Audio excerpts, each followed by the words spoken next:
Welcome to JK Tells a Story, where real-life dramas unfold. Sit back and enjoy today's tale. Where did you get this? Jennifer asked, her voice barely above a whisper as she stared at the photograph I just placed on our kitchen table. Really? I show you clear evidence of what you've been doing, and the first thing you ask is where I got it. I couldn't keep the hurt from my voice.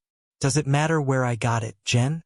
Will knowing the source somehow change what's right here in front of us? My wife of 7 years looked down at the image.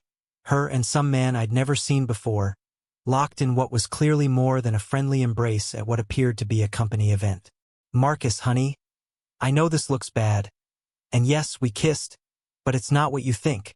Jennifer's voice took on that careful tone she used when she was trying to manage a difficult situation. Look at the picture, we're surrounded by people. It's not like we were doing anything else. So that's your defense? I felt something cold settle in my chest. No explanation of who he is or why you're kissing him like that. You think because other people could see you that makes it okay. Jennifer straightened, and for a moment I saw a flash of the woman who'd successfully climbed from teller to senior customer service representative at SunTrust in just 3 years. Marcus, you're making this into something it's not. You have nothing to worry about. It just happened, we got caught up in the moment. Making a big deal out of this won't help anything. Innocent. I couldn't help the bitter laugh that escaped. You still haven't even told me his name. Why should I be upset about someone I don't even know? Does it matter what his name is? Jennifer's composure was starting to crack. If I tell you, you might do something stupid. You might pick a fight and you'd get hurt.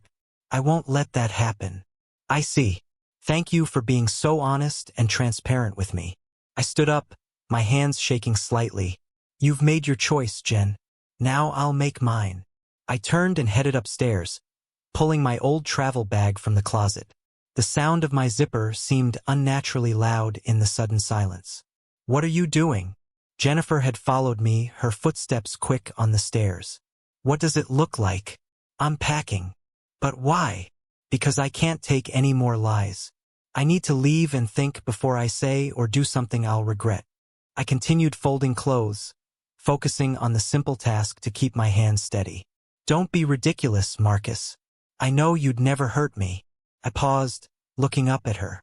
Until today, I knew there was no way in hell you'd cheat on me. I guess we don't know each other as well as we thought. Cheating? Who said anything about cheating? Jennifer's voice rose. Kissing him wasn't cheating, and you know it. There it is, I said quietly, reaching into my jacket pocket. What you call a blatant lie. I held out a second photograph. This is a pretty good picture of you too, isn't it? But where, how? There you go again. Jennifer's composure finally broke. Doesn't it matter where you got the pictures? Does knowing that somehow change what happened? She looked at the second photo, this one much more intimate than the first, and her face went pale. The pictures slipped from her fingers and scattered on the floor. Stay away from me, Jen. I stepped back as she tried to reach for me. Communication goes both ways. I gave you a chance to be honest about everything, but apparently you don't think I'm worth the truth. I finished packing and zipped the bag closed. I could have stayed and tried to work through this for Tyler's sake if you'd been honest. But you seem to think that's asking too much. I picked up my phone from the nightstand. I'm taking this with me. If you call for any reason other than an emergency with Tyler, I'll block your number. Do I make myself clear? Jennifer nodded, tears streaming down her face. I walked out, feeling angry, frustrated, and hollow all at once. It was Friday night when I checked into the Hampton Inn off I-285. I figured I'd take the weekend to think through my next steps. If I divorced her, which felt like the only option, Tyler would grow up in a broken home, and I'd be paying alimony and child support for years. Maybe if she'd given me some kind of explanation, or at least apologized, but she hadn't even had time to process what this meant for us. The absence of my wife and son hit me like a physical weight. The loneliness was suffocating. I found myself crying until exhaustion finally took over. The next day, just before noon, the messages started coming. I'd gotten my mechanical engineering degree from Georgia Tech 5 years ago and landed a job at Meridian Manufacturing, an automotive parts supplier here in Atlanta. After 3 years on the production floor, I'd been promoted to quality control manager. A significant step up that came with a salary increase that finally made Jennifer and me feel like we were building something. We'd moved here from Detroit, leaving behind friends and family for this opportunity. The auto industry had been struggling up north, and Meridian offered stability and growth potential in the growing southern automotive corridor. Jennifer had quickly found work at SunTrust's Buckhead branch, where she excelled in customer relations. What made our social situation unique was that SunTrust handled Meridian's corporate banking, everything from payroll services to equipment financing. Jennifer worked in the commercial customer service department, and I was one of the primary contacts for our company's account. Through quarterly business reviews, client appreciation events, and informal gatherings, we'd become part of a loose group of 6 to 12 couples who got together every couple of months, sometimes at someone's home, more often at restaurants or the country club where SunTrust held client events. The women were Jennifer's colleagues from the bank's commercial division, and the men were either their husbands or, like me, representatives from SunTrust's corporate clients, managers, owners, and executives from various Atlanta businesses. I had friends at work too, but Jennifer had worked tirelessly to ensure our social calendar revolved around these bank relationships. I hadn't objected, they were all pleasant enough, and it made sense given how much business Meridian did with SunTrust. The women were attractive and accomplished, as were their husbands. I sometimes felt out of place among the polished banking professionals and successful business owners, but they'd always treated me as an equal. From this group, my current barrage of messages consisted. It was clear that Jennifer had not only informed them of our problems, but had given them details, and they were all urging me to give them an audience and help diffuse the situation quickly. I shook my head, amazed at how she'd kept her attempt from me, yet freely shared the details with our friends. Now I wondered what kind of friends they really were. I don't like other people knowing about my affairs, especially my personal life and the intimate details of my marriage. This situation in itself was disturbing to me. The only person who hadn't called or texted was Jennifer. She knew I'd honor my promise to block her number. Rebecca seemed to be the instigator of everything that was going on. She was Jennifer's best friend at the bank. They both worked in commercial customer relations and were thick as thieves. She wanted me to meet the group at her house on Sunday night at 6. My analytical mind guessed that this could be some kind of trap. My car might be blocked, or the guys might try to prevent my escape if I decided to leave the meeting earlier than they wished. I texted back that I'd meet them at the Capitol Grill instead. I could park my car so that it wouldn't be blocked, and in the context of a public restaurant, I could leave whenever I wanted. Reluctantly, they granted my request. I agreed to the meeting for several reasons. First, to get answers as to why Jennifer did what she did. Second, I wondered what our friends thought about the infidelity. Whose side would they be on? And third, I wondered if any of them were somehow involved in her adventures. Did they know? Had they set it up? If they did know about her extracurricular activities, none of them had shared their concerns with me. I never backed down in the face of confrontation. As a quality control manager, I face almost every possible challenge and know how to keep my cool in almost any environment. I looked forward to learning more so I could make an informed decision or put them on the spot. I left my car in the parking lot of a nearby shopping center and walked over to the Capitol Grill. I realized that the group had arrived much earlier than the agreed-upon time to discuss strategy and prepare for the confrontation. This amused me. There was only one seat at the set table, and it was next to Jennifer. She immediately rose to greet me as I approached.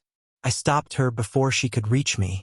"If you don't mind, I'd like to sit at the far end of the table, away from her. If you all don't mind, but if you don't mind, I can comfortably sit at another table," I explained. Rebecca spoke quickly before Jennifer could respond. "Of course, Marcus, that's okay. James, how about giving Marcus your seat at the end of the table, please? Marcus, have a seat. You're our guest tonight, so your dinner is already paid for. Why don't we all go ahead and order?" Our group was in a separate dining area of the restaurant used for overflow. They must have taken care to shield it from prying eyes. Everyone quickly placed their orders, and once that task was accomplished, before I let Rebecca or anyone else take over the conversation, I was determined to get at least one answer before moving on. I handed out 2 copies of the photo of Jennifer and the mystery man kissing on the dance floor, one on the left and one on the right. You all seem very interested in Jennifer and me settling our differences, I began. I was shocked that she told our personal matters to someone before she and I even had a chance to discuss them on our own. But it just shows her continued disrespect for me and our marriage. Rebecca started to speak, but I interrupted her. Before any discussion begins, I want an answer, and right now. Look closely at this picture. Do you see that man? She refuses to give me his name. I'm sure at least one of you here knows who he is. You all say you want to help us solve our problems. Well, what I need help with most right now is information. If none of you can be honest with me and provide the facts as they are, then we have nothing more to discuss. There was complete silence at the table. Even the talkative Rebecca hesitated to speak. Neither of them offered to say they didn't know the man, nor did they offer to tell me who he was. I had my answer. Thank you for your time. I hope someone is really hungry and can eat my steak. I've just lost my appetite. No one here seems interested in helping us repair our relationship. I apologize. I got up from the table and left. Jennifer called out after me, begging me to come back, but no one else did. It was obvious that our friends were her friends, not mine. Jennifer, Rebecca, and the rest of the group were stunned. They had planned to have a reasonable discussion with me, but I had blindsided the entire meeting with my stubborn demand. It would take some serious strategy to get through to me, and they weren't ready for that at the moment. I didn't mention it at the restaurant, but I was on my way out of the motel. I stopped at a fast food joint and grabbed a bite to eat. When I got home, I talked to the babysitter Jennifer had hired for the evening, paid her generously and thanked her for her services. I then gulped down my food and began to quickly move my clothes and personal belongings into the spare bedroom. I had already been to the local hardware store over the weekend and bought a pair of locks with identical keys, similar to the ones on our front and back doors. I installed them on the spare bedroom door and the hall bathroom door, keeping only the keys for myself, not to avoid a verbal altercation with Jennifer, but so she wouldn't try to physically seduce me in the shower or in the middle of the night when I was asleep. Once settled in the house, I happily played with my 3-year-old son, who was the light of my life, before bathing him and putting him down for the night. Jennifer must have realized I was home because my car was in the garage when she pulled up to the house at 10:15 p.m. They must have had a real brainstorming session. Either she was with her lover again, and I had no idea which was true. As sad as that sounds, she excitedly ran upstairs, happy to see me back, and found me in Tyler's room, sitting in a chair watching my son sleeping peacefully, tears streaming down my face. I shushed her and waved her off before she entered the room. No need to disturb his innocent slumber. After I quietly closed the door, she tried to hug me, but I prevented her. Unable to bear it, she spread a smile from ear to ear. I'm so glad you're back home where you belong. Let me make you something to eat. We have a lot to talk about. I've already eaten, but thanks for the offer. So where have you been all this time? Entertaining your lover again, I hinted. No, I just left the Capitol Grill. They can confirm that. They helped me find the right words to get us back on track. I have so much to tell you, she explained. I'll talk to you about anything if you give me the name of your lover. If you can't do that, then we have nothing to talk about. I can't. I just can't, she said sullenly. I wish you would keep to me, your husband, at least half the devotion you keep to your lover. I will stay in the spare bedroom until further notice. Please stay away from me and never touch me. Who knows what disgusting diseases you now carry inside you. But I won't let your choices keep me away from my son. He needs me as much as you do. If you ever decide you're ready to talk, your next words to me will be the name of your lover. But if you're willing to sacrifice our marriage to protect him, then so be it. However, I don't want you to speak another word to me until you are ready to give up your lover's name. For all I know, you're going behind my back preparing to take our son and move in with him tomorrow. She walked away sobbing and lowering her head. A week went by during which Jennifer and I enjoyed talking to Tyler, but unfortunately we didn't say a word to each other. Finally, on Monday night after work, upon returning home, I was faced with a surprise. Everything was fine before I entered the house, but apparently they wanted to surprise me. As I walked into the kitchen to see what we were having for dinner, a crowd of people piled in from the adjoining rooms and surrounded me. It was a group of Jennifer's couple friends. They all seemed to be here, and they couldn't wait to see me again. Nothing was said that would cause annoyance, but I felt like they were walking on eggshells. The first words out of my mouth were, "Where's Tyler?" I decided that adult conversations should not take place around my son. I've already dropped him off at the babysitter's, and she's made arrangements for him to stay the night, Jennifer explained. I see, I said in surprise. There had been some pre-planning that I hadn't been privy to. But I didn't see any of your cars parked on the street. We all wanted to surprise you, Marcus. So we all parked several blocks away from the house and walked. We couldn't risk you just driving by after seeing all of our cars, Rebecca objected. Well, you all certainly caught me off guard. What's the matter? Why are you all here? Has something changed recently that I don't know about? I inquired. Yes, honey, Jennifer began. Why don't we all go into the living room and explain everything? I'm ready to answer your question right now. Sure. But first I need to go to the bathroom for a minute. I just got home. I'll be right there. Why don't you all go ahead? I went to the restroom in the hallway, used the facilities, flushed and washed my hands, turning on the recording on my cell phone. I slipped it into my shirt pocket where the camera lens was barely visible, in case anything interesting happened, and joined the crowd in the living room. I was surprised to see two other people there who hadn't been in the kitchen before.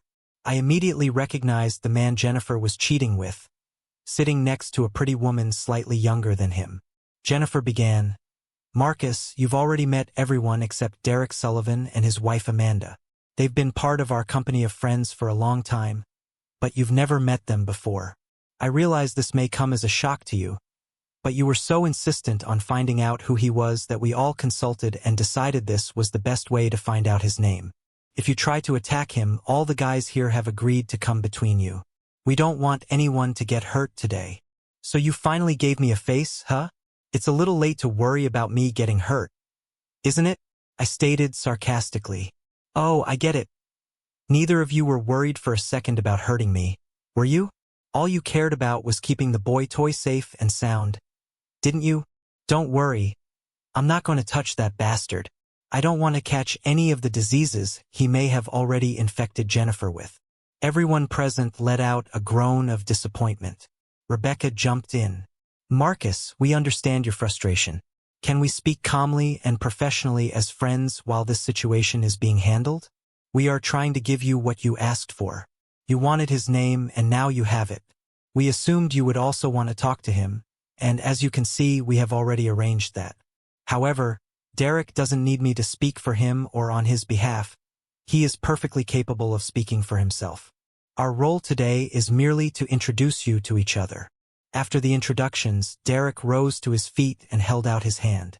I'm afraid we've gotten off to a bad start. I hope that by the end of this meeting we can be friends, or at least polite to each other. I promise to always treat you with respect and courtesy, and I hope you will do the same. Marcus, may I call you Marcus? He asked, extending his hand to me. I made no movement in response to his gesture, keeping my hands at my side. First of all, since we're just now meeting for the first time, Mr. Sullivan, I prefer you call me Mr. Thompson. I can't imagine that our friendly relationship would warrant such familiarity. Secondly, you have just promised to treat me with respect and courtesy after you have already shown me blatant disrespect. And yet I am supposed to flippantly ignore your extreme insolence and treat you politely in return. Fair enough, Mr. Thompson. My suggestion was solely in reference to our conversation today. I was not referring to past incidents, if you will allow me. I would like to talk to you about what happened between me and Jennifer, your wife. Please do not say her name in my presence, or refer to her as my wife. That title may be short-lived and unpleasant for me. I am evaluating the pros and cons of divorce, which I am sure you are already aware of. How should I address her then, Mr. Thompson? You may refer to her as the woman I married, and for the moment I will accept that. Very well, Mr. Thompson. I would like to tell you what happened between the woman you married and me. I hope I can put the circumstances in a light that you will find acceptable. I am all ears, Mr. Sullivan. Please enlighten me, I asked. The arrogant man took a deep breath and began to make his point. Look around this room, Mr. Thompson. What do you see? I'll tell you what you see. You see a room full of exceptionally attractive women and men, including the woman you married and yourself. Do you think that's a coincidence? Doesn't it strike you that your best friends, a group you've enjoyed socializing with countless times, turn out to be far more attractive than the average man or woman you meet? This group inevitably came together like birds of a feather. As the friendships grew, so did the intimacy and expressions of friendship. Every person in this room is in a happy, stable, and committed relationship. That is our first and foremost goal. When each person is confident in their relationship with their soulmate, we will realize that no forces on earth can separate us from each other. And every one of us here believes the same about you and the woman you married, he continued. Take my wife here, Amanda. She is as great to me as any woman in this room, and we plan to spend the rest of our lives together.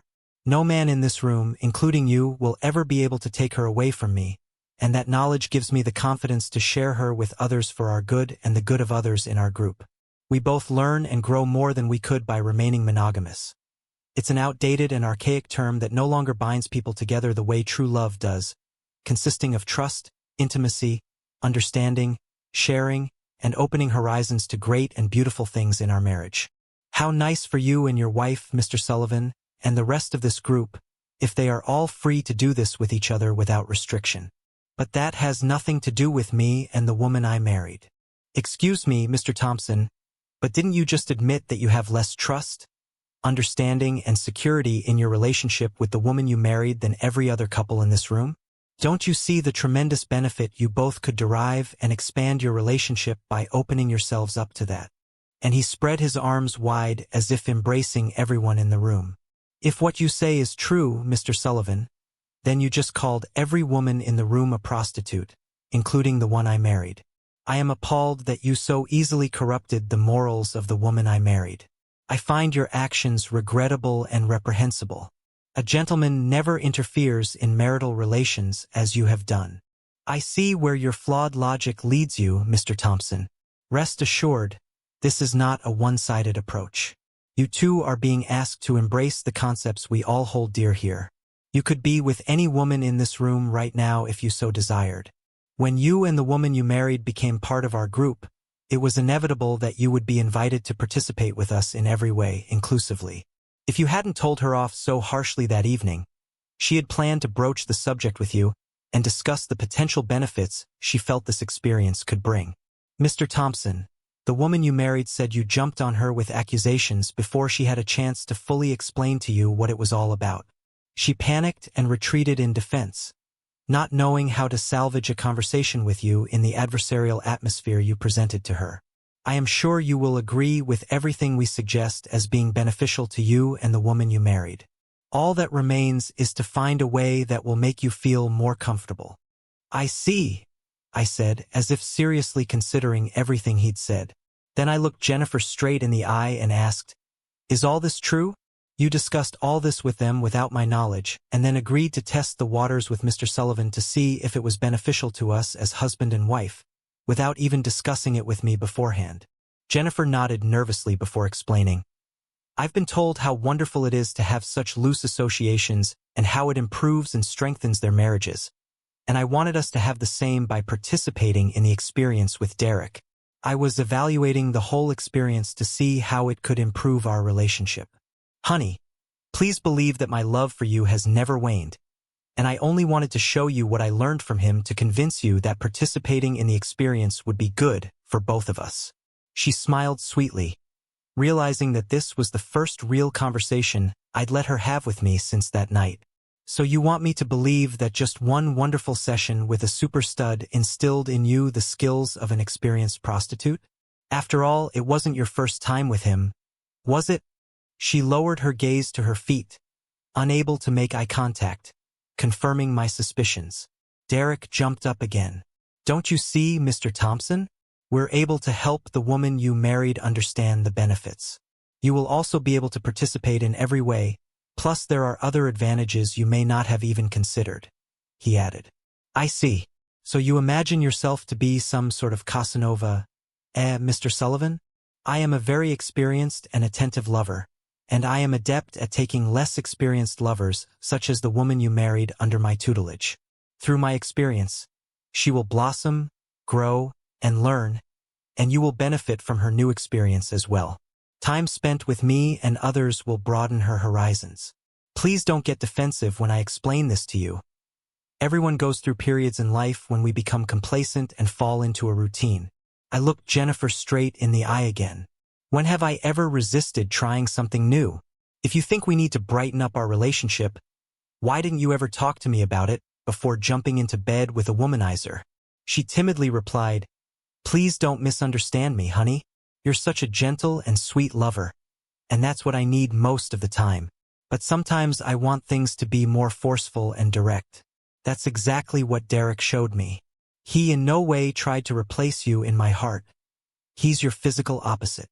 All I could do was keep myself from lashing out at the guy and trying to destroy him. If I allowed the thought that Jennifer and I could repair our relationship and make it work for my son, it was forever lost." A hurricane raged inside me, pounding relentlessly in my chest. Outwardly, however, I appeared calm and unperturbed. Now that I had come to the irreversible conclusion to divorce her, my new imperative was to gather as much ammunition as possible to return fire on all of them, creating as much chaos in their lives as possible for their part in the destruction of my happy home. "Thank you, Derek. Now do you see our group in a better light? Will you and Jennifer join? You will never regret it. Your marriage will only grow stronger from it. I guarantee it." As much as it pains me to say it literally, I grinned. I'd like a little more time to digest everything that's been explained to me today. Jennifer and I need to discuss something one-on-one, alone, just between the two of us. Once we get something settled, we'll get back to you with an answer. Is that okay with you? The arrogant man grinned in an obvious weak smile. He was having trouble pretending to be polite. He hadn't expected a delay. He needed my answer right now, but he wasn't going to get it. "Of course," he said obediently. "Take as much time as you need." Then he nodded. The three largest men quickly grabbed me and held me tight.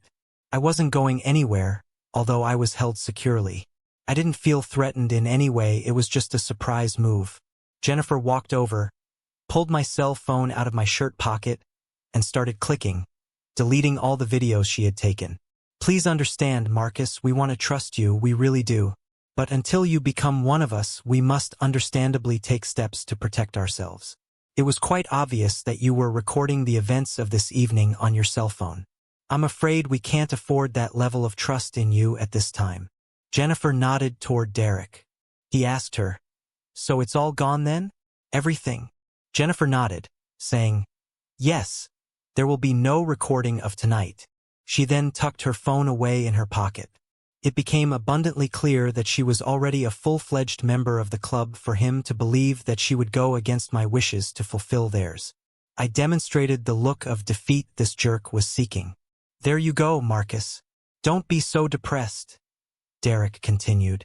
"I'd like to believe that you've decided to keep a record primarily to better choose who you're going to be with first when you join our group. But please realize that we simply can't take that risk. There's too much at stake." He patted me on the back, and the group quietly left the house. I grabbed my keys and headed to the garage myself. "Where are you going?" asked Jennifer, puzzled.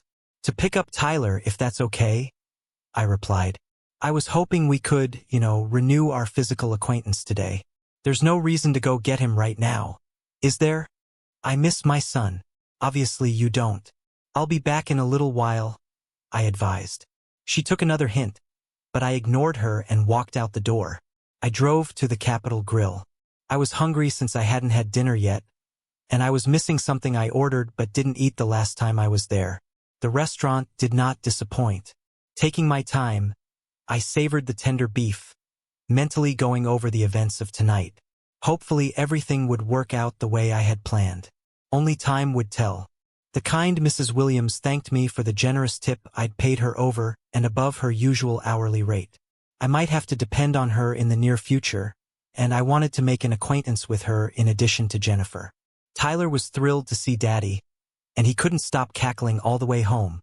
I gave him a bath and fed him before putting him down for the night. Jennifer informed me that she was cooking something light for us since we hadn't eaten. I informed her that I had already had a snack and she should take care of herself and not worry about me. Offended by my pettiness, she brushed me off, not wanting to upset Tyler with the upcoming conversation. Since it was Monday night and we both had to work tomorrow, I got ready for bed. She wanted to talk. "What's going on, Marcus? You seemed really interested in Derek's offer about our group, and then you dropped me like a hot potato. What happened?" "I'm really glad you asked. Let me answer your question with my own questions. Perhaps your answers will provide clarity," I offered. "Go ahead," she suggested. "Just before they left, 3 men seized me in my own house, and you never said a word against it. Is that true?" "It wasn't like that," she objected. "It wasn't like that?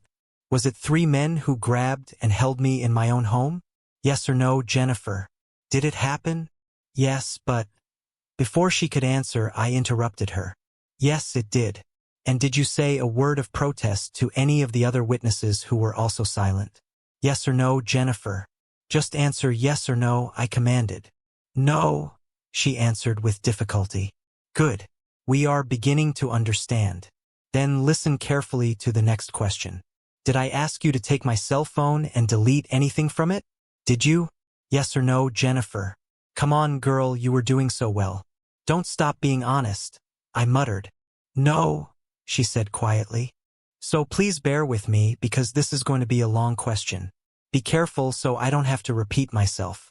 You admit that you had no objection to me being held in custody in my own home. You also admit that you took my cell phone and deleted the recordings from it, not at my request, but at the request of someone other than your husband. Is that true, Jennifer? Yes or no? Is that true?" "Yes." "Good girl, we're almost there now. Since I was standing right in the room when this happened and did not hear anyone tell you or ask you to delete anything from my personal phone, you must have tentatively entered into the conversation in my absence, then agreed to perform this task without my prior knowledge or consent. Is that correct?" Jennifer looked down at her feet. "Yes, that's correct. I hadn't thought of it that way. You make it seem like a betrayal on my part." "It is betrayal, Jennifer. Now let's go back to your first 2 questions. Why did I drop you like a hot potato? Why? Your own answers should reveal the truth about why I acted that way. You proved today that you are on their side, not mine. Not ours, but theirs. Now, if you have no objections, I'm going to bed alone again tonight. I don't want to be around a man who so indifferently stabs me in the back." Jennifer started sobbing as I left her in the hallway to contemplate her behavior. Of course, I locked the door. Sometime around 4 in the morning, I heard attempts to open the door. 3 or 4 fruitless turns were enough to foil her attempt. Tuesday morning, I was talking to Richard Hayes, the vice president in charge of the facility where I worked. "Richard, could you recommend a divorce attorney for me? I mean a good one. One that will fight as hard for the husband as he will for the wife." "Please tell me you're not asking for one for yourself, Marcus," Richard pleaded. "Unfortunately, I am. I assumed a man of your position should be aware of such matters." "You seem to know the rest," I grinned. "I'm good friends with Stephen Clark. He's our contact with a firm that handles all of our legal matters. I'm sure he can give you the name of a good man. Let me give him a quick call and get back to you right away." "Thanks, Richard. And there's no need to talk about this. This will remain just between you and me. I respect other people's personal space." "You don't know how good that feels to hear." "Thank you, Richard." On Stephen's recommendation, I called Patricia Morgan's office and set up an appointment for 2:30 that afternoon. It turned out that it was not the letter P but Patricia. She informed me that her caseload was 70% women and 30% men, but as soon as she agreed to take on a case, she took it on immediately and fought hard for her client despite the formidable circumstances. It didn't take me long to convince her of the validity of my position as an injured party, and she was happy to take me on. She warned me that I would be paying child support for 15 years until Tyler turned 18, but college expenses are usually factored into these cases for the benefit of the child. I explained that I had no problem providing for my son, but I was hoping for at least 50-50 joint custody, either once a week or every other month. She couldn't promise anything, but we'd fight hard to get those terms. As for alimony, she said I would likely be on the hook for 3 to 5 years, depending on which judge we get. Because of the income disparity, the general result in this state was 1 year of alimony for every 2 years of marriage, up to 20 years of marriage. Thereafter, it was limited to 10 years. Although I would have to put up with it, the thought of paying her to have fun with idiots pissed me off. Expecting our family to grow, Jennifer and I had been renting the house we'd lived in for the past 4 years and diligently studying house plans and vacant lots on which to build our dream home. I had accumulated quite a few sketches depicting the elements that were to be part of our special retreat. Now all those dreams were nothing more than smoke. At least the house didn't have to be sold, divided, or fought over. Tyler, at his tender age, wouldn't be attached to any particular dwelling, so if Jennifer continued to rent the house, it wouldn't matter to me. I knew I'd never sleep in the master bedroom again, knowing it had been contaminated by that man. Who knows how many times he had already managed to christen the bed with her before I discovered her infidelity. Patricia explained that the average divorce in our state takes 8 months if uncontested and a year if contested. I was really hoping I would fall into the 8-month number. Being bound in the bonds of marriage to a traitorous woman held little appeal for me. Now that my decision to divorce Jennifer was clear, Patricia also explained that there was no financial benefit to filing a declaration of infidelity, but she said that a declaration could be helpful if there was a disagreement over custody. She stated that she could have the paperwork ready for service as early as Thursday afternoon. I asked her to have Jennifer serve the papers at work on Friday at 10 in the morning, where many of her friends and colleagues could witness the event. After the divorce issues had been resolved and a fee agreed upon, I asked her about possible living arrangements until the divorce was finalized. "What questions do you have, Marcus?" "My only concern is time with my son. In this early formative period of his life, 8 months to a year can seem like an eternity to both him and me. I don't want to be an absent father any more than necessary. Would it be illegal or inappropriate for me to continue living in the same house with her to maximize my time with him?" "While that's not uncommon, Marcus, it can be quite a challenge." "How so?" "First of all, when she is served with the divorce papers on Friday, she will be extremely unhappy with you. If you are in close proximity to her at home, she will likely rain fire and brimstone down on your head. Are you prepared to face the woman's wrath?" "Absolutely. I'll be able to easily manage my emotions when she gets served, because in my mind we'll be legally separated and I'll be able to treat her indifferently as she's been treating me lately. And that brings me to my next point, Marcus. She may well not want a divorce. Very often, cheating wives want to have their cake and eat it too. Letting you go may be an impossible task for her, and she may do everything she can to prevent it. But this is a legal process, right? She can't bend the law to her will just because she feels like it." "You're right, of course, but she could make a mess of things," Patricia informed me. "How so?" "If you enter into a conjugal relationship at any point before the divorce, the time limit will reset to 0 and the clock will start ticking from a new beginning. You'll have to wait another 8 months. The state will view your marital relationship as your desire to end the divorce process. That will never be a problem for me. Although I can easily envision Jennifer trying to lure me into her bed to disrupt the process. I have an iron will, Patricia. I won't give in." "You don't have to," she insisted. "All Jennifer has to do is claim that you had an affair, and unless you can prove otherwise, which is virtually impossible, the clock will be turned over whether you were married or not. The judge will have a hard time believing your claim that you were never intimate with her yet you lived together under the same roof. I've seen it happen before, Marcus, and I strongly advise against it."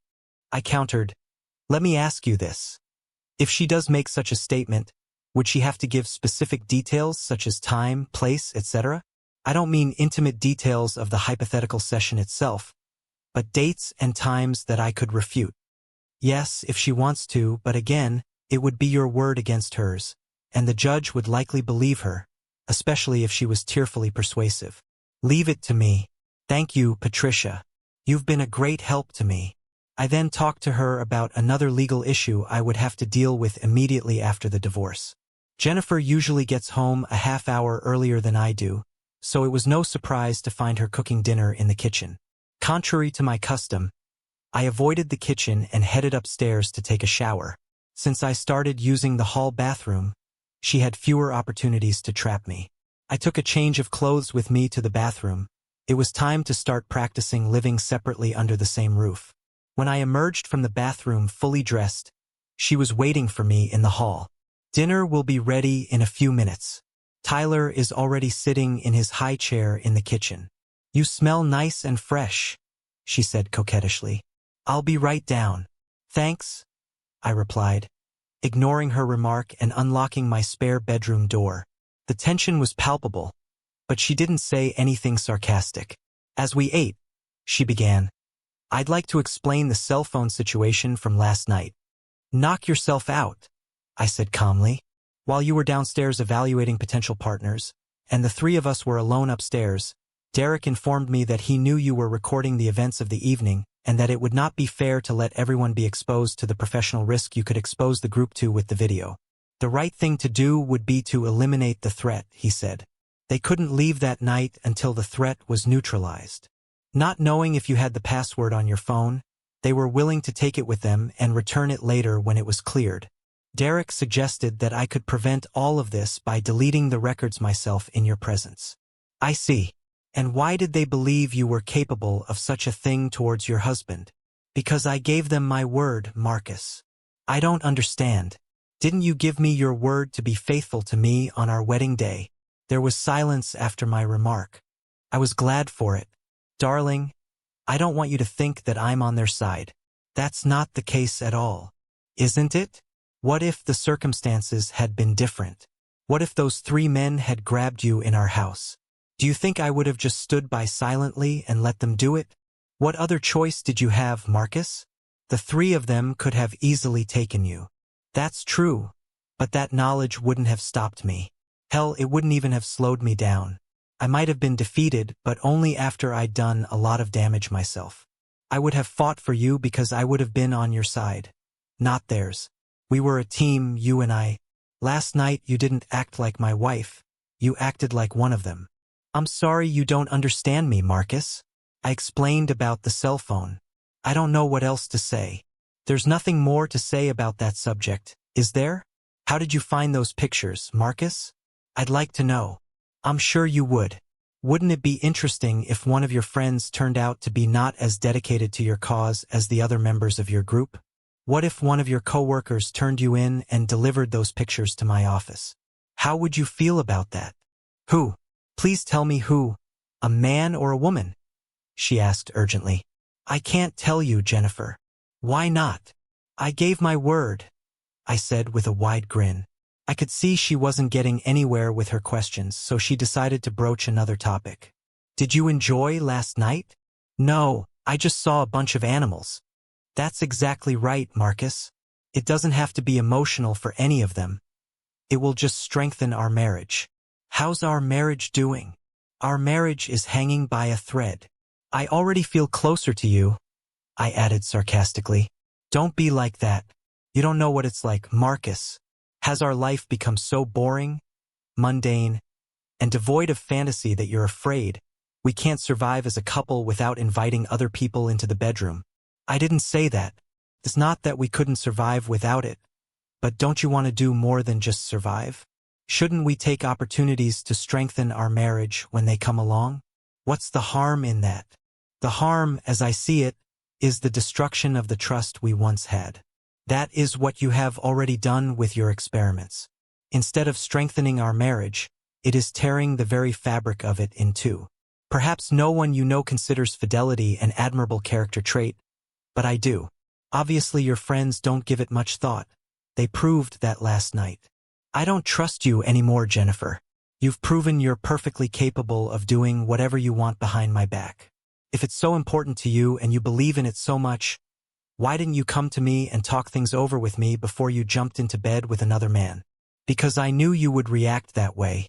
I thought that if I could participate and realize the benefits of it first, then I could bring everything I've learned to you and we'd be better for it.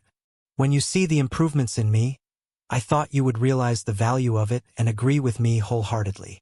So you and this smug man consider yourselves supreme in enlightenment and understanding, believing that simple minds like me should be spoon-fed to slowly comprehend the life truths you both somehow instinctively grasp? How generous of you to graciously allow your superior knowledge to trickle down to this lowly peasant. I didn't realize how lucky I was. Sarcasm was in my every word now, and she caught it. Why don't you let me show you what I've learned? I've adopted some techniques from Derek and watched Amanda closely last night. The purpose of this whole process is to improve our love life, not destroy it. Let me show you what I can do right now. I swear you won't regret it, she enthused. Every time I look at you, I cringe. It's not conducive to me wanting to kiss you anytime soon. All you're going to offer me is someone who freely shares with other men what used to belong only to me. Only yours? You don't own me, Marcus, and I never have and never will, she said defiantly. You're absolutely right. I never claimed to own you. I mistakenly assumed you were mine because you said you gave yourself to me, and now you've taken your words back and given them to another man.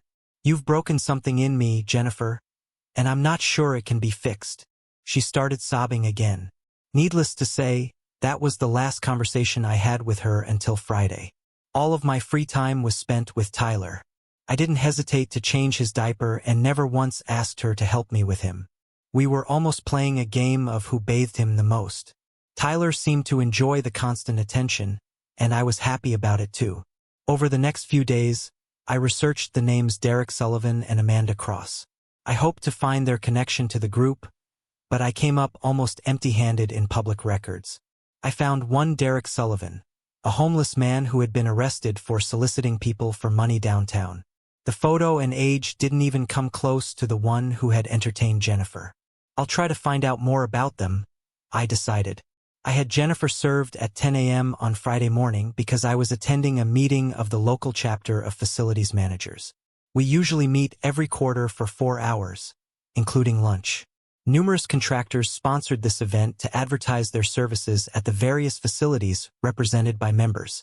Thus, when Jennifer inevitably called, my secretary would confirm my extended absence, and I would intentionally leave my cell phone on silent mode.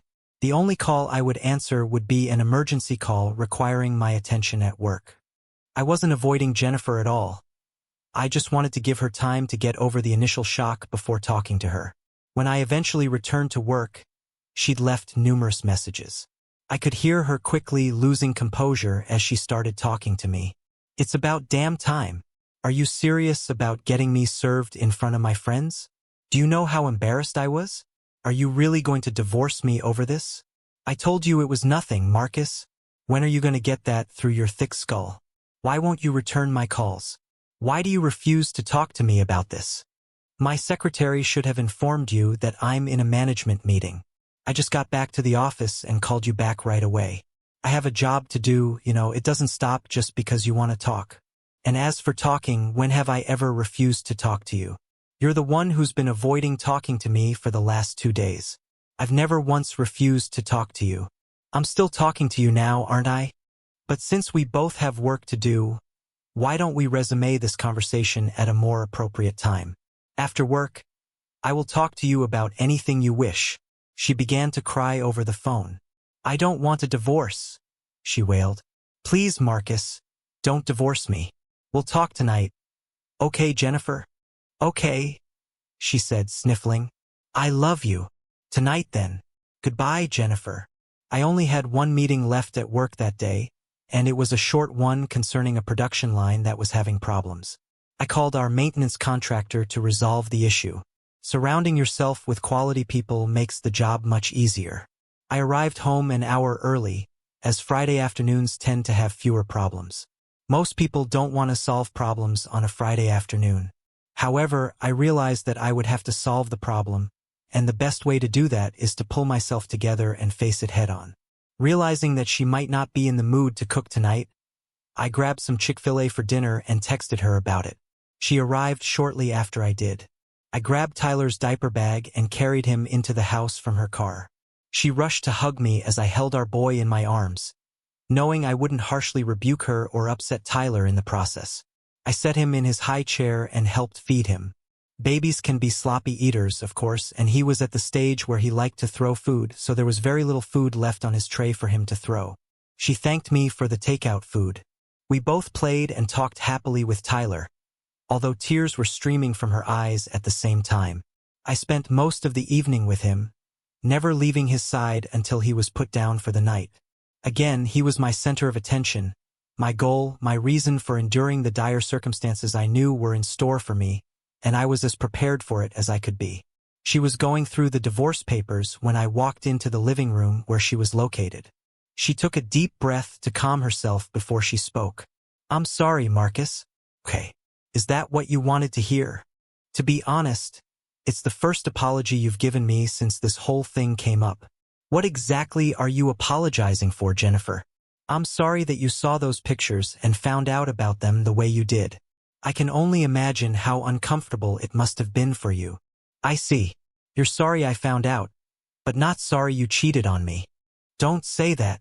Derek said that once you realized the benefits of our association, you would come around and accept our group on an intimate level because you would be given the freedom to be with other women just as I am with other men." "That's what he said." "It seems you and Derek both suffer from the same mistake of not consulting me on matters such as infidelity.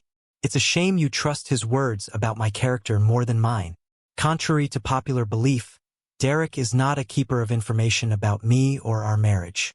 He may be an expert on many things, but as far as knowing me is concerned, he's a failure, just as you are, apparently." "Look, darling, I realize now that I acted wrongly. You're right. I should have talked to you first before getting involved without your knowledge. After seeing your reaction that night, Derek told me that in hindsight, if I had approached you first, things would have gone much more smoothly. He's still convinced you'll come around, but now I'm not so sure. Why don't you call off this stupid divorce and let us get back to normal?" "Back on the road again, Jennifer? That train has derailed and done irreparable damage. There's no getting it back on the tracks. You blew it up with dynamite when you let that man take you to bed, and then you betrayed me as well. Just sign the papers and let us both pick up what's left of our lives and go our separate ways." "I know you, Marcus. You don't want Tyler to end up in a single-parent family, to be raised by two parents living in separate homes. If I remarried, you wouldn't want him calling another man daddy. No man wants that for his son. Think about it. Reconciliation is the best option for both of us. I wouldn't want him to call another woman mom if you remarry after a divorce either." "That's probably true. You should have thought about all this before you betrayed your vows, not after." "You're right. It would have killed me to hear him call another man daddy. But it's better to come from a broken home than to live in a house full of lies and deceit. If we hadn't gotten divorced, I still wouldn't be part of your company of players and opportunists. They may be physically attractive, but to me they are disgusting. And you would continue to entertain whomever you saw fit, but it will never be me. I can never be intimate with you again, Jennifer. Put that in your pipe and smoke it." "That's not what you mean. You're just saying that to hurt me, and it really hurts. So 1 point for Marcus. Look, what if I gave up on the idea completely? Swore I'd never get involved in their relationship again? What if I turn my back on them as friends? I'm desperate, honey. You and Tyler are two of the best things that have happened to me in my entire life. I'm sorry you think I've turned my back on us, but it's not true. I value you two above anything else in the world." "I hear the words you say, Jennifer, but I just don't believe you. You've already proven yourself to be a liar. Now I can't trust a word you say. It's too late. Just sign the papers and get this over with as soon as possible." "Never. I'll never sign those damn papers as long as I live. I don't want a divorce, and I will fight you every step of the way, no matter how long it takes. I may have lost you at this point, Marcus, but I want you back. I'm not going to give up. I believe in us more than you do. I'll crawl to you on my hands and knees until you take me back. Too bad you didn't have enough faith in us to stay true to your wedding vows. You've heard the old aphorism, once cheated, always cheated. And it is through that prism that I will always look at you." She started sobbing again, perhaps from the realization that she was facing an impossible task. "What now?" she asked. "I hope you don't expect me to leave. I'm not going anywhere. I'm staying here with Tyler. Besides, we have nowhere else to go," she mumbled. "You're right. Now that you're out of my world, Tyler has become my whole world. I don't want to spend any more time away from him than necessary. That's why I've decided to continue living here while the divorce is going through. Don't worry, I won't get in your way. I will no longer require you to do my laundry, cook my meals, or clean up after me. You take care of your needs, I'll take care of mine, and we'll both take care of Tyler's needs. All I ask is that you don't touch me with your contaminated body. To me, you are a walking disease from head to toe. You are disgusting to look at, disgusting to think about, impossible to stay married to. We will coexist under the same roof, but it will only be coexistence until divorce, which will never lead to reconciliation. As she pondered my words, her hope was replaced by dejection. I heard what you said, Marcus, but divorce is a long road, and we both know a lot can happen in that time. I'm gonna get you back, honey. I swear I will. As long as you keep meeting and hanging out with your so-called friends, you won't have a chance in hell. I will never socialize with them again. As you so aptly pointed out, I don't own you and I can't control your behavior. But if you ever bring one of your lovers here, I swear on my life that you and he will seriously regret it. Is that clear? Of course, sweetheart. I already told you I'll turn my back on them if that's what it takes to get you back. Do you want me to quit my job and become a full-time mom? No, it's too late for that now. Besides, if you did that, I'd only be paying more in child support in the divorce. She didn't like my response, but she kept a cheerful smile for my benefit. I decided that the days of our confrontation were behind us. There was nothing she could say now that would make me lose my temper and berate her again. We'd both had enough of insults and innuendo. I could be professional both at work and at home. I decided to treat this as a temporary business arrangement. Nothing was going to stop me from spending time with my son. For a few weeks, we communicated politely, saying only what was necessary. Surprisingly, we agreed to several suggestions from my attorney Patricia regarding the interim arrangements. I would pay all rent if Jennifer would pay all utilities. I canceled all utilities in our joint names and reissued them in her name only. Both of our cars were already paid off, so we each paid our own gas and insurance. We each took care of our own meals, so there was no need to share groceries. Being financially free of each other wasn't as difficult as I had anticipated, since I was still paying the lion's share of our expenses. She accepted it. I transferred half of our savings to a new account opened in my name only and left the balance in an account in her name. She was quite unpleasant to me for a few days after that, but soon realized that I was only enforcing the terms of the divorce agreement, which she politely refused to sign anyway. Jennifer made every effort to come up with an excuse to ask me questions and engage me in conversation. I was always polite and never turned her down unless she got personal. I never asked her for anything or started conversations. One day, I was going through a desk drawer in my room looking for socks of a certain color, and it occurred to me that I hadn't seen the 3 pictures of their meeting. I urgently searched all the drawers in case I had moved them and forgotten about it. They weren't there, and I knew who had taken them. I scrutinized the lock on my door with a magnifying glass and only then noticed the fine scratches. She would never have been able to pick the lock on her own. She must have called a locksmith to do it for her and produce a key. That was the only explanation. The next day, I bought 2 new identical locks and installed them on the bedroom and bathroom doors and hid the only new keys in my pocket. She didn't want me to know that she could get into my room anytime she wanted, and I didn't want her to know that she no longer had access until she tried again. Her continued betrayal to protect her lover further confirmed that my decision to divorce was the right one. Now I wondered if she would lie and claim that her affair with Derek never happened. After a few months, she began periodically asking me to take her out to eat or to go to a movie, in general, to anything resembling a date or a couple's activity. I always politely declined such offers. I could see that she was getting nervous. She was used to going out with her friends a few times a month. She really wanted to be with them again, but she remembered her promise not to socialize with them. Then I started receiving calls and messages from them, inviting me to go out or even stay alone if I wanted to. After each such call or message, I blocked the number without answering it to prevent a repeat. In mid-December, she invited me to attend a Christmas party at her bank. I politely declined, citing that I had promised to watch Tyler, but told her to have a good time. We had always gone there together in the past. The following weekend was my company's party. I had planned to go alone, but she didn't want to stay home in the evening. She took Tyler to the babysitter's house. I left for the party without saying a word to her. Apparently, she soon followed me in her car and quickly found me at the party.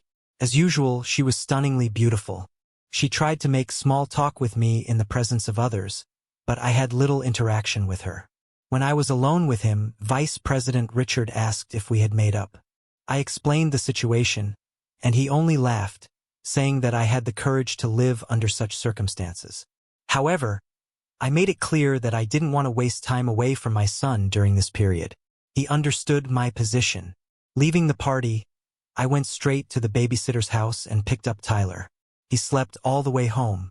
I expected Jennifer to be bitterly disappointed and rake me over the coals after the party, but she was so pleased just to be with me on any excuse that she seemed grateful for the few crumbs of attention she had inadvertently received in a public setting. Jennifer wore very few clothes around the house at all times. I applied my engineering skills and installed a resistor in parallel with the thermostat built into our digital thermostat to control the temperature. The resistance value I chose caused the heating temperature set point to be 5 degrees lower than the displayed temperature, and the house was cooler than usual. My idea was to encourage her to put on warm clothes. I was partially successful in doing so. 2 weeks later, I removed the fixed value resistor, restoring normal, accurate operation. At least I tried. 5 months after being served, she informed me that she was going to have dinner with Rebecca, her best friend, on Saturdays, if I didn't mind watching Tyler. I nonchalantly replied that I didn't mind, as long as she didn't bring Derek or any of her lovers into the house. My employer sponsored a bowling league, which I decided to join on those Saturday nights when she went out. I had a lot of fun making a complete fool of myself on the lanes, and Tyler was thrilled to get so much attention from the ladies in attendance. It was so much better than sitting at home wondering what Jennifer was doing or who she was with. One day I got home later than she did, and she asked where I had been with Tyler. I told the truth. She asked if she could come with me next time, and I again told her honestly that I only leave the house when she does. I wouldn't sit home alone. My answer really upset her, but again, pleasing Jennifer was no longer my concern. She often asked me how we could ever be a loving couple again if I never gave her a chance. She'd never signed the divorce papers. It was supposed to take a whole year. 6 months after the service, Patricia Morgan, my attorney, contacted me and informed me that Jennifer's attorney had successfully argued for 10 mandatory marriage counseling sessions, 2 a week. I had to attend them and couldn't just sit and be silent for the entire session. I had to answer every question the counselor asked me. I asked her if I could repeat the same simple, short sentence for every question. Patricia said she didn't care what I said as long as I said something relevant to our marriage. I thanked her and hung up. Of course, Jennifer's lawyer made sure the marriage counselor was the kind of person who favors the wife and readily vilifies the husband. I didn't care what the therapist thought of me as long as I followed the letter of the law. To every question and statement from Jennifer and the therapist, I replied, "I don't want to stay married to a promiscuous woman."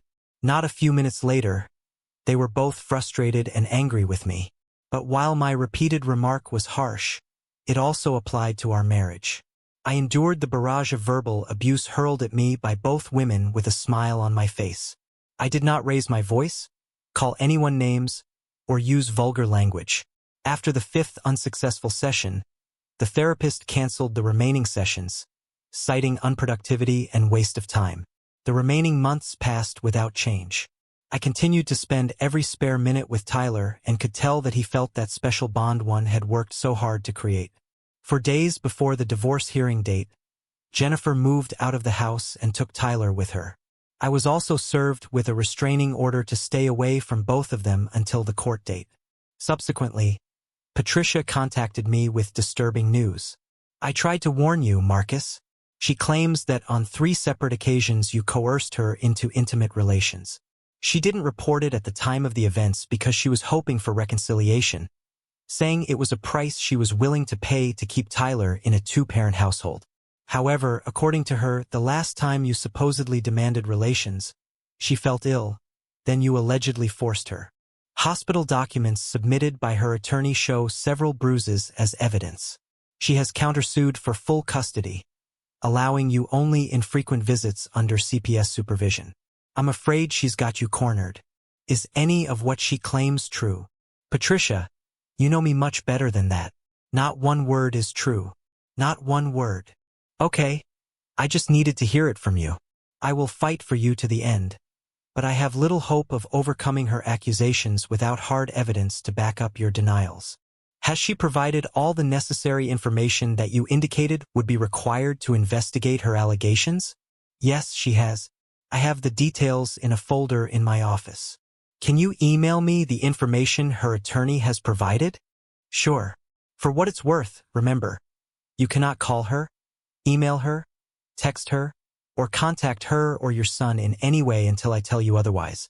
Do you understand? Nothing. If she calls you and you hear her voice, don't say a word. Just hang up immediately. Understood, I repeated. 2 days later, walking into the house after work, I was shocked to see Jennifer sitting at the kitchen table. Her car was nowhere to be seen. Perhaps she had gone with someone else. She was waiting for me. I had no idea why. My first impulse was to run away so as not to violate the restraining order, but she called out loudly before I could get out the door. Marcus, turn around and listen to me if you want to see Tyler again. She definitely had my attention. However, trying not to talk to her, I just stared at her face and kept my distance. Well, you don't have to say a word. Just listen. I remained calm and didn't make any gestures that could be construed as aggressive or confrontational. First, hand me your cell phone so I can turn it off. I placed it on the kitchen table. She picked it up and turned it off to make sure there was no recording. I tried my best to talk you down, but you were so stubborn I had to resort to desperate measures. How does it feel to have the shoe on the other foot? It's not very pleasant, is it? I'm sorry, Marcus, but you left me no choice. I had to claim we had intimate relations, which you demanded to reset the clock. But Derek convinced me I needed a backup plan in case your lawyer was convincing enough to object. So I made up a story about you hitting me in anger. We both know you never touched me. I've already told you that you would never hit me in a million years, and I still believe that even here and now. But I needed to make sure I got full custody of our son, leaving you with only crumbs of time to spend with Tyler. It pains me to be so cruel to you, Marcus, but it puts me in a unique position to negotiate with you. Jennifer cleared her throat and continued. If you cancel the divorce, make it go away, and voluntarily agree to us joining our group of friends as they have generously offered, then I will lift the restraining order, move in with you, and we can resume our happily married life. Tyler would not be born into a single-parent family. He would be raised by both parents living happily under the same roof. Think about it, Marcus. What's not to like? I promise you'll get used to it quickly. I'd love to show you the new tricks I've already learned. Right here and now if you want. Perhaps that would be too soon. What do you say, Marcus? Why don't you get off your high horse and live with me in the real world for a change? I swear you'll have a good time. I looked her straight in the eye, letting her know I was seriously considering her offer. So if I go along with you and your friends, you're saying you won't limit my access to Tyler in any way?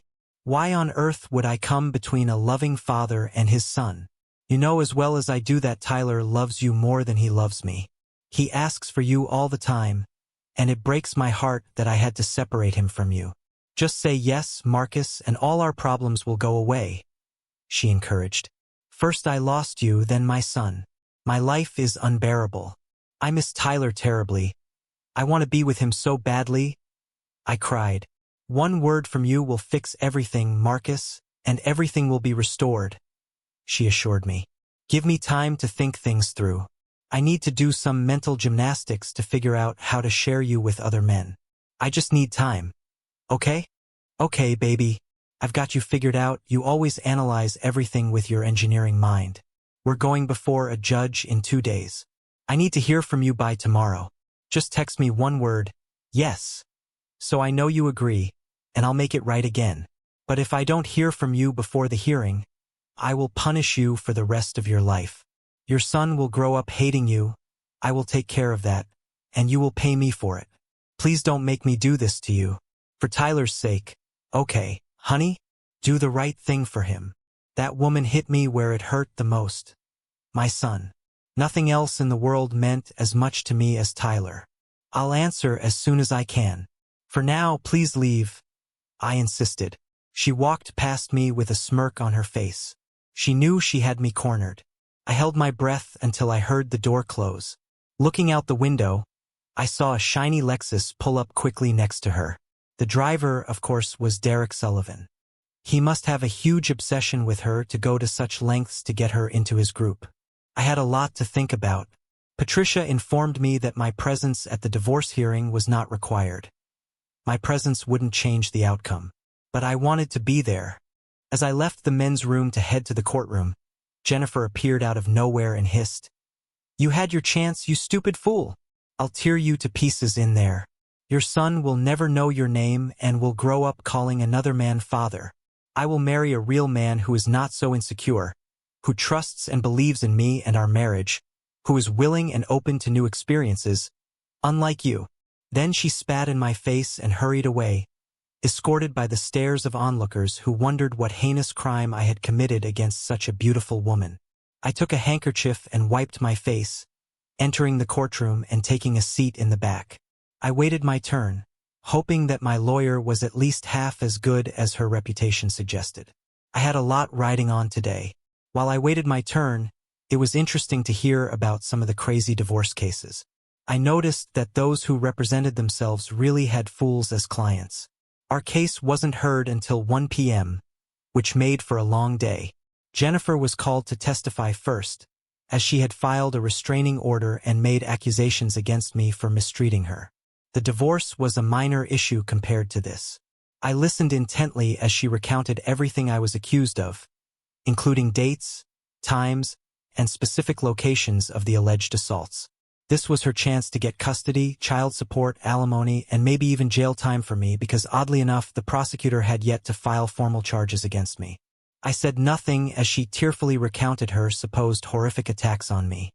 My attorney silently drew images of flowers in the margins of the notes presented to her.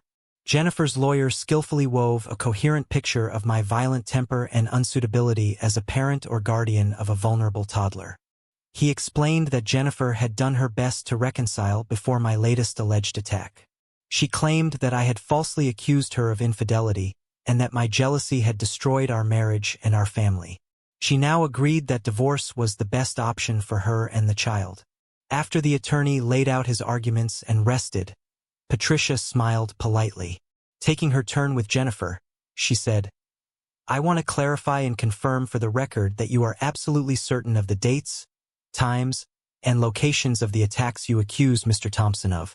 Can you be wrong, Mrs. Thompson?" Patricia looked at her intently. "No, ma'am. I understand everything perfectly. My attorney recommended that it was mandatory that I fully document the events should such situations arise, and I wrote everything down on a calendar I kept in a safe place." "I see. So you swear under oath that the allegations you are making against my client are accurate and true?" "Yes, ma'am. I wish I could say otherwise, but the truth must be told." Jennifer snorted tearfully in response. "No further questions, Your Honor," Patricia informed the judge. "You may step down now, Mrs. Thompson," Judge Harrison advised. Jennifer and her attorney seemed stunned that my attorney had not questioned her more thoroughly. Her smirk addressed to me as she got up to leave the witness box said it all. She knew it was a win-win. Even my lawyer hadn't challenged any of her statements. She was ready to fulfill her promise to me to turn my son against me. I shuddered at the thought. "Your Honor, I would like to call Mr. Michael Rodriguez to the stand to testify," Patricia asked. The judge nodded in agreement, and a distinguished man with graying temples took a seat up front. Jennifer and her lawyer conferred, and she just shrugged. He was obviously unfamiliar to her. "Please state for the record your full name, sir," Patricia asked. "Michael Anthony Rodriguez." "Thank you, Mr. Rodriguez. May I call you Michael?" "Mike is fine." "Of course. Thank you, Mike. Could you tell the court where you work and what the nature of your business is?" "Yes, ma'am. I own and operate Rodriguez Investigative and Security Services." "Mike, would you please tell the court how you met my client, Mr. Thompson?" "Yes. He approached me about 14 months ago, concerned about his wife, Mrs. Jennifer Thompson. He suspected her of infidelity but had no proof. We offer private investigative services to confirm or disprove such suspicions, and he immediately utilized our services. I see. And what did you discover during your surveillance of Mrs. Thompson? We were able to gather evidence of her infidelity and provided him with 3 photographs of her engaged in intimate behavior with another man. Were the photographs you provided him with the only existing copies of her activities? No, ma'am. We store all photos and videos in secure cloud storage. We are well aware of the need for chain of evidence and are fully licensed agents respected in this and several other circuit courts. We have all the originals. Mr. Thompson has only been provided with copies. And do you have other copies of these same images here today, sir? Yes, we do. Right here. I can confirm that they are copies of the uncorrupted originals. Thank you, Mike. Your Honor, if it pleases the court, we would like to admit into evidence these 3 copies of the original photographs taken by Rodriguez Investigative Services. The judge accepted the photos, reviewed them, nodded, and handed them to the bailiff for processing. Thank you, Your Honor. So, Mike, is that the end of your association with Mr. Thompson? No, ma'am. He was concerned that her affair with an unknown gentleman might be an ongoing affair and asked me for guidance on how to determine if it was an ongoing affair. I recommended that Mr. Thompson install hidden miniature surveillance cameras and microphones throughout the house that could be monitored at all times. Such devices could record phone calls, secret meetings, and evidence of infidelity. And Mr. Thompson hired your firm to do this for him? Yes, ma'am. We installed the equipment the very next day while Mr. and Mrs. Thompson were at work. Objection, Your Honor. Jennifer's attorney protested. I see where this is going, and before this case goes any further, I ask that you declare inadmissible all evidence obtained through those despicable hidden cameras. Mr. Thompson could have easily edited or altered any of those recordings to make the circumstances play out the way he wanted and smear my client. That is unconscionable. Judge Harrison heard the objection and looked at Patricia. Before I rule on your objection, Counselor, I'd like to find out if there are grounds for it. Attorney Morgan. Thank you, Your Honor. Mike, could you explain to the court the nature and type of surveillance system you installed in Mr. Thompson's home at his request? Of course. All of the cameras transmit data wirelessly to a laptop computer hidden in a subfloor under the house. The laptop is connected to a wired Ethernet hub that continuously streams all collected data to our secure cloud servers. Mr. Thompson does not have access to the raw records. The laptop does not store any local records or files other than the web address to which streaming content is sent and stored. The only way for Mr. Thompson or anyone else to access these files is to contact my firm. I strongly recommended this option to him to ensure that the chain of evidence is constantly monitored. Of course, we provide Mr. Thompson with information that we believe is useful to him and inform him of the circumstances after reviewing the records. All of Mr. Thompson's involvement with the system is limited to the monthly replacement of the batteries in the camera transmitters. Judge Harrison smiled at Mike and nodded. I've seen you in my courtroom before, Mr. Rodriguez. Your firm has an excellent reputation. The objection is overruled. Thank you, Your Honor, Patricia continued. Mike, you heard the testimony of Jennifer Thompson accusing my client of assault. She held out a piece of paper to him. Here are the dates and times of the alleged assaults as portrayed by Jennifer Thompson. In your opinion, Mike, do you think her accusations have any merit? No, ma'am, they don't. What makes you so sure, Mike? When your office provided us with those specific dates, times, and locations, my staff went back and reviewed the archival recordings made on those dates and at those locations at Mr. Thompson's home. In all cases, the recordings show a fairly quiet home where Mr. Thompson is happily playing with his son, and Jennifer Thompson is alone in another room of the house. There was peace and quiet in the Thompson home at the time of the alleged assaults. There were no incidents of violence recorded on the video footage. Jennifer and her attorney seemed interested in the floor stains. There was no eye contact. Her case was a wreck. Mike, can you offer any additional information regarding the allegations she made against Mr. Thompson? Yes, ma'am, I can. I have here a transcript of a phone call made by Mrs. Thompson the day before she moved out. It's only her side of the conversation, of course. But in it she clearly says that she hates to see her husband, whom she says she loves very much, being treated this way. But that someone else beating her up so she could claim it was him is quite obvious. She has stated that she is going to use this as leverage against him to convince him to give in to her wishes. Objection, Your Honor. That's hearsay, her attorney grumbled. If need be, I can provide the original tapes of her saying all those words in her own voice.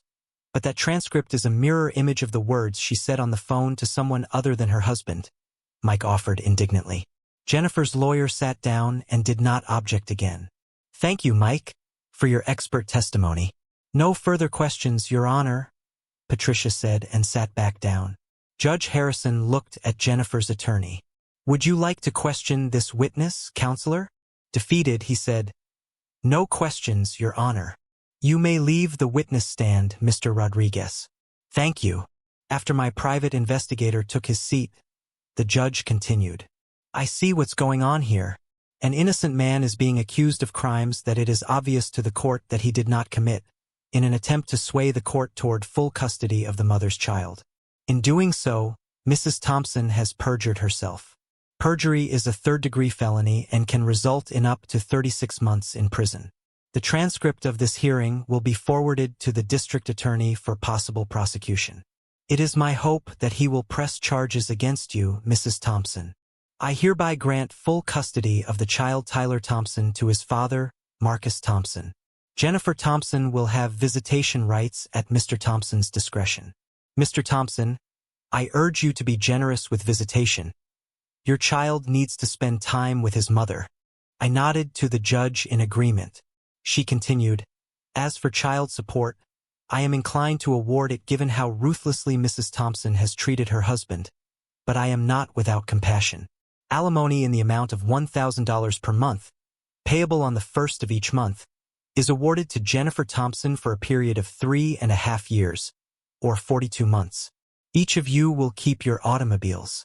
The checking and savings accounts will be divided equally between the spouses based on the balances in the accounts as of the date the divorce petition was filed. Each party will retain their retirement accounts. Because Mr. Thompson will have primary custody of the child, the court will not award child support to Mrs. Thompson. Mr. Thompson, as custodial parent, I grant you the right to make decisions regarding your current residence. Do you want to stay there or move? I stood up. Your Honor, I have no desire to live there any longer than necessary. Jennifer can continue to rent the house if she wants.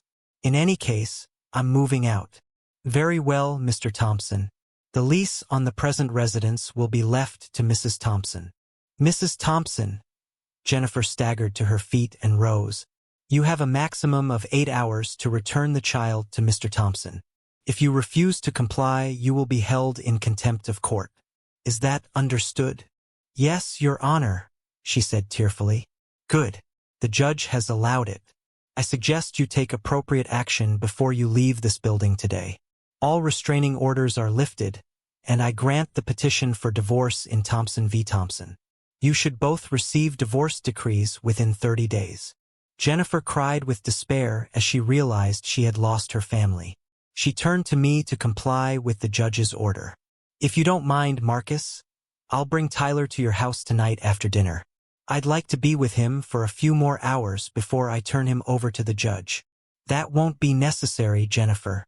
I've just been waiting to see how this trial ends. I've already got my eye on a new apartment, and I'll have some friends help me move there as soon as I get out of here. I held out a piece of paper to her. Here's the address of my furnished apartment. I'm only taking Tyler's stuff, my personal belongings and tools. All the furniture you can keep. Bring Tyler to this address tomorrow at noon. I should be settled in by then. She nodded sadly at me. If anything, I'm sorry. Very sorry. This is not the outcome I envisioned. Well, since life with me was so boring and mundane, from now on you can have the interesting and fulfilling love life you've been striving for, without me. Good luck with your next open marriage, I stated sarcastically. She didn't say anything back. Marcus, I want to thank you. For what? for not going after Derek and Amanda Sullivan. They really are wonderful people. Too bad you'll never get to know them like I did, she said gratefully. No problem. I have absolutely no interest in Derek or Amanda Sullivan. As far as I'm concerned, they don't exist to me at all. No, neither Derek nor Amanda. But I can tell you who I'm interested in doing business with, the company you work for. I found out from HR that your company has a very strict professional conduct policy because so many women work there, and they want to protect them from predators. I will be suing your company tomorrow, claiming that blatant violations of their policy caused the destruction of my marriage and almost cost me my son. Kevin Barnes will be named as the primary culprit. Apparently, he's been involved with a dozen female employees in violation of company policy. You may have heard of him. He's your manager. Jennifer stood puzzled, opening and closing her mouth like a fish out of water. I continued, as it turns out, Kevin has a lovely wife, Linda, and 2 elementary school-age children. I don't know if she knows about his activities with other women, but don't worry. I'll make sure she knows everything, including about Rita Gonzalez, the woman he claims has been his greatest love for so long. You may know her as Amanda, but I know her as Rita. But why? Why did you do it? His wife and children don't deserve to be destroyed like this, she pleaded. Why? He destroyed my marriage. Why shouldn't I destroy his? He almost robbed me of my son. Why shouldn't his children know the truth? Even now, to this day, you defend and protect him. How enlightening. If you stick around a while longer, Jennifer, you might be able to get the man of your dreams, your extraordinary lover. Something tells me he could be divorced within a year or less. The only downside to your lover is that he too could be unemployed very soon, just like all your other bank colleagues. It seems that there's a company policy violation when they don't report Kevin's disgusting behavior. That also violates company policy. You want us all fired? But how am I going to support myself now? She objected. Oh, don't worry, your job is safe. I promised your company that I wouldn't publicize this as long as they kept you on staff.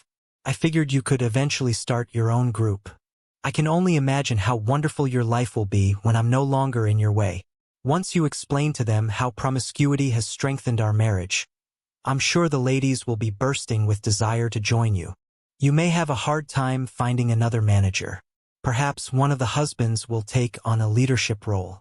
Just imagine all the exciting new possibilities, I said enthusiastically. But why are you protecting my job and firing everyone else? She babbled. For one reason and one reason only, Jennifer. I agree with the judge that Tyler needs a mother in his life. It's not exactly a dream job and it doesn't pay very much, but it's enough so you can live without having to come to me for money. One day when he asks me how I treated you in the divorce, I want to be able to honestly say I was fair. If you tell him otherwise, I'll show him the proof.